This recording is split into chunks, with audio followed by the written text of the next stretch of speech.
नमस्कार, जय हिंद, वंदे मातरम दोस्तों। स्वागत है आप सभी का उत्तर प्रदेश के सबसे भरोसेमंद YouTube channel UP news update में। तो दोस्तों, आज हम आपके लिए लेकर आए हैं उत्तर प्रदेश राज्य के हर जिला, हर क्षेत्र की तमाम बड़ी खबरें एवं उत्तर प्रदेश सरकार द्वारा चलाई जा रही सभी सरकारी योजनाएं। उत्तर प्रदेश में भीषण गर्मी और लू हीटवेव के बीच मौसम ने अचानक करवट ली है। भारतीय मौसम विज्ञान विभाग आईएमडी ने आज 13 मई को प्रदेश के पश्चिमी और तराई क्षेत्रों के लिए हाई अलर्ट जारी किया है। रिपोर्ट के अनुसार एक सक्रिय पश्चिमी विक्षोभ वेस्टर्न डिस्टर्बेंस के चलते लखनऊ, कानपुर, मेरठ, सहारनपुर, बिजनौर और आसपास के 30 से अधिक जिलों में 60 से 70 किलोमीटर प्रति घंटे की रफ्तार से धूल भरी आंधी चलने की संभावना है। कई स्थानों पर गरज चमक के साथ मध्यम से भारी बारिश और ओलावृष्टि की भी चेतावनी दी गई है। प्रशासन ने किसानों को विशेष रूप से सचेत किया है, क्योंकि ये समय फसलों की कटाई और मड़ाई का है। खुले में रखी फसल को भारी नुकसान हो सकता है। बिजली विभाग को भी अलर्ट पर रखा गया है, क्योंकि आंधी से खंभे गिरने और तारों के टूटने की घटनाएं अक्सर होती हैं। आम जनता से अपील की गई है कि वे खराब मौसम के दौरान सुरक्षित इमारतों के नीचे रहें और बिजली के उपकरणों का सावधानी से उपयोग करें। यह प्री मानसून गतिविधियां तापमान में 4 से 5 डिग्री तक की गिरावट ला सकती हैं, जिससे उमस भरी गर्मी से तात्कालिक राहत मिलने की उम्मीद है। अगली खबर है कि देश भर में आयोजित हुई मेडिकल प्रवेश परीक्षा NEET UG 2026 को पेपर लीक की पुष्टि के बाद केंद्र सरकार ने रद्द करने का ऐतिहासिक निर्णय लिया है। इस फैसले ने उत्तर प्रदेश के प्रमुख कोचिंग हब जैसे प्रयागराज, वाराणसी और कानपुर में हलचल मचा दी है। प्रदेश के लगभग 2.5 लाख छात्र इस परीक्षा में शामिल हुए थे, जो अब अनिश्चितता के भंवर में है। लखनऊ के हजरतगंज और प्रयागराज के सिविल लाइंस में छात्रों ने शांतिपूर्ण प्रदर्शन कर दोषियों के खिलाफ सख्त कार्रवाई की मांग की है। शिक्षा मंत्रालय ने मामले की जांच केंद्रीय अन्वेषण ब्यूरो CBI को सौंप दी है, जो अब यूपी पुलिस की स्पेशल टास्क फोर्स STF के साथ मिलकर उन गिरोहों की तलाश कर रही है जिन्होंने पेपर लीक के तार जोड़े थे। राज्य सरकार ने आश्वासन दिया है कि आगामी परीक्षा में सुरक्षा के पुख्ता इंतजाम किए जाएंगे और आर्टिफिशियल इंटेलिजेंस AI आधारित निगरानी प्रणाली का उपयोग होगा। छात्रों के मानसिक तनाव को देखते हुए विभिन्न जिलों में हेल्पलाइन नंबर जारी किए गए हैं और स्कूलों को परामर्श सत्र आयोजित करने का निर्देश दिया गया है। अगली खबर है कि मुख्यमंत्री योगी आदित्यनाथ ने आज लखनऊ में एक उच्च स्तरीय बैठक के दौरान उत्तर प्रदेश को भारत की डीप टेक कैपिटल के रूप में स्थापित करने के लिए एक विस्तृत ब्लूप्रिंट पेश किया। मुख्यमंत्री ने कहा कि जेवर इंटरनेशनल एयरपोर्ट और डिफेंस कॉरिडोर के बाद अब राज्य का अगला लक्ष्य सेमीकंडक्टर और ड्रोन टेक्नोलॉजी में अग्रणी बनना है। उन्होंने अधिकारियों को निर्देश दिए कि नोएडा और ग्रेटर नोएडा में टेक सिटी के तर्ज पर बुनियादी ढांचे को और मजबूत किया जाए, ताकि वैश्विक कंपनियां अपना डेटा सेंटर और रिसर्च लैब यहां स्थापित कर सकें। सीएम ने डिजिटल साक्षरता और कौशल विकास पर जोर देते हुए कहा कि राज्य के ITI संस्थानों को सेंटर ऑफ एक्सीलेंस के रूप में अपग्रेड किया जाएगा। इसके तहत युवाओं को ब्लॉकचेन, AI और रोबोटिक्स की ट्रेनिंग दी जाएगी, ताकि वे न केवल भारत बल्कि दुनिया भर के बाजारों के लिए तैयार हो सकें। सरकार ने स्टार्टअप्स के लिए 500 करोड़ रुपए के अतिरिक्त फंड की भी घोषणा की है, जो विशेष रूप से ग्रामीण क्षेत्रों से आने वाले नवीन विचारों, इनोवेशन को प्रोत्साहित करेगा। अगली खबर है कि मेरठ को प्रयागराज से जोड़ने वाले निर्माणाधीन और आंशिक रूप से संचालित गंगा एक्सप्रेसवे पर आज सुबह एक दर्दनाक दुर्घटना हुई। एक निजी स्लीपर बस जो दिल्ली से आजमगढ़ जा रही थी, तेज रफ्तार के कारण डिवाइडर से टकराकर पलट गई। इस हादसे में एक युवक की दुखद मृत्यु हो गई और 30 से अधिक यात्री गंभीर रूप से घायल हो गए। घायलों को तत्काल एम्बुलेंस के माध्यम से जिला अस्पताल पहुंचाया गया, जहां 5 की हालत नाजुक बनी हुई है।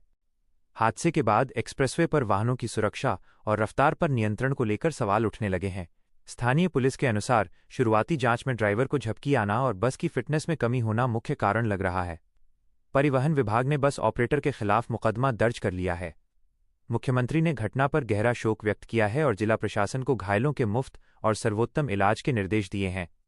साथ ही एक्सप्रेसवे पर गश्त बढ़ाने और ओवर स्पीडिंग रोकने के लिए स्पीड गन लगाने की प्रक्रिया को तेज करने का आदेश दिया गया है। अगली खबर है कि उत्तर प्रदेश सरकार ने भ्रष्टाचार के खिलाफ अपनी मुहिम को तेज करते हुए आज विभिन्न विभागों के 5 बड़े अधिकारियों को निलंबित कर दिया है। शासन स्तर पर की गई इस कार्रवाई में राजस्व और विकास प्राधिकरण के अधिकारी शामिल हैं, जिन पर सरकारी जमीन के आवंटन में अनियमितता और पद के दुरुपयोग का आरोप है। विजिलेंस टीम ने पिछले कई महीनों से इन अधिकारियों की संपत्तियों और कार्यप्रणाली की जांच की थी, जिसमें कई चौंकाने वाले तथ्य सामने आए। मुख्यमंत्री कार्यालय CMO से जारी बयान के अनुसार भ्रष्टाचार के किसी भी मामले में संलिप्तता पाए जाने पर कठोर दंडात्मक कार्रवाई की जाएगी। इसके अलावा सरकारी सेवाओं में पारदर्शिता लाने के लिए अब ई-ऑफिस प्रणाली को तहसील स्तर तक अनिवार्य रूप से लागू किया जा रहा है। सरकार का लक्ष्य है कि आम नागरिक को अपनी छोटी छोटी फाइलों के लिए दफ्तरों के चक्कर न काटने पड़ें और बिचौलियों की भूमिका पूरी तरह समाप्त हो जाए। अगली खबर है कि पश्चिम बंगाल के कद्दावर नेता शुवेंदु अधिकारी के निजी सहायक पीए की हत्या की गुत्थी सुलझाने में उत्तर प्रदेश पुलिस की स्पेशल टास्क फोर्स एसटीएफ ने बड़ी भूमिका निभाई है। मुख्य आरोपी राज सिंह को बलिया जिले के एक गुप्त ठिकाने से गिरफ्तार किया गया है। आरोपी काफी समय से अपनी पहचान बदलकर यहां रह रहा था। जांच में पता चला है कि राज सिंह का संबंध अंतर्राज्यीय अपराधी गिरोहों से है और वो पहले भी कई गंभीर वारदातों में शामिल रहा है। इस गिरफ्तारी के बाद पश्चिम बंगाल पुलिस की एक टीम बलिया पहुंच रही है ताकि आरोपी को ट्रांजिट रिमांड पर लिया जा सके। इस हाई प्रोफाइल केस के राजनीतिक मायने भी निकाले जा रहे हैं क्योंकि आरोपी की कुछ तस्वीरें प्रभावशाली लोगों के साथ सोशल मीडिया पर वायरल हुई हैं। यूपी पुलिस अब ये भी जांच कर रही है कि उसे स्थानीय स्तर पर किसने शरण दी थी। इस मामले ने एक बार फिर राज्यों के बीच पुलिस समन्वय कोऑर्डिनेशन की महत्ता को रेखांकित किया है। अगली खबर है कि अगले साल होने वाले महाकुंभ 2026 को लेकर प्रयागराज में तैयारियां युद्ध स्तर पर चल रही हैं। आज नगर विकास विभाग और मेला प्राधिकरण की संयुक्त बैठक में सड़कों के चौड़ीकरण और नए पुलों के निर्माण की समीक्षा की गई। सरकार ने इस भव्य आयोजन के लिए बजट का एक बड़ा हिस्सा जारी कर दिया है। तीर्थयात्रियों की सुविधा के लिए डिजिटल कुंभ ऐप विकसित किया जा रहा है जो घाटों की स्थिति, भीड़ का घनत्व और पार्किंग की जानकारी रियल टाइम में प्रदान करेगा। इसके साथ ही गंगा और यमुना की स्वच्छता को लेकर नमामि गंगे परियोजना के तहत विशेष अभियान चलाया जा रहा है। संगम क्षेत्र में अस्थायी टेंट सिटी के निर्माण और सुरक्षा के लिए 10,000 से अधिक सीसीटीवी कैमरे लगाने की योजना है। इस बार प्रशासन का विशेष ध्यान ग्रीन कुंभ पर है, जहां एकल उपयोग वाले प्लास्टिक, सिंगल यूज प्लास्टिक पर पूर्ण प्रतिबंध रहेगा और इको फ्रेंडली परिवहन के साधनों को बढ़ावा दिया जाएगा। अगली खबर है कि उत्तर प्रदेश माध्यमिक शिक्षा परिषद यूपी बोर्ड ने 10वीं और 12वीं के उन छात्रों के लिए महत्वपूर्ण सूचना जारी की है जो अपने अंकों से संतुष्ट नहीं हैं। स्क्रूटनी, पुनर्मूल्यांकन और सुधार परीक्षा इम्प्रूवमेंट एग्जाम के लिए ऑनलाइन आवेदन प्रक्रिया आज से शुरू हो गई है। बोर्ड के सचिव ने स्पष्ट किया है कि छात्र निर्धारित शुल्क जमा कर अपनी उत्तर पुस्तिकाओं की दोबारा जांच करवा सकते हैं। सीतापुर की शिखा वर्मा और अन्य मेधावी छात्रों की सफलता से प्रेरित होकर राज्य के ग्रामीण क्षेत्रों में शिक्षा के प्रति एक नई लहर देखी जा रही है। माध्यमिक शिक्षा विभाग ने निर्देश दिया है कि जो छात्र आर्थिक रूप से कमजोर हैं, उन्हें आवेदन प्रक्रिया में स्थानीय विद्यालयों के प्रधानाचार्यों द्वारा सहायता प्रदान की जाए।